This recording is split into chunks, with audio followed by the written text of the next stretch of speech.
My main goal is to draw lots of fish. To achieve that goal, I use GPU instancing. Anyone familiar with Ace Roller's great series about grass rendering should have heard of this. Typically, each mesh that wants to be drawn is sent as a whole from the CPU to the GPU. This includes all vertices, triangles, and other data related to the mesh.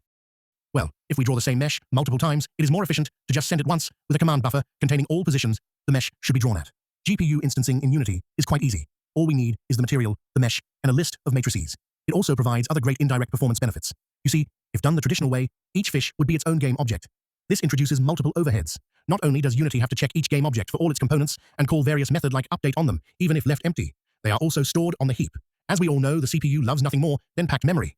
This is simply not the case with regular game objects. With this technique, each fish is represented just by this 4x4 matrix, which we keep in a list. This is optimal for cache hits and CPU predictions. It also allows us to use Unity's job system and burst quite easily. Now you shouldn't rewrite all your game objects to use GPU instancing. On one side is that this technique is inflexible. Visual differences between the instances need to be implemented with custom shaders. Stuff like animators don't work, and optimizations like culling have to be implemented by oneself. A computer can easily handle thousands of game objects. A modern CPU with a clock speed of 3.0 GHz can process 3 billion cycles per second, which is just an insane number.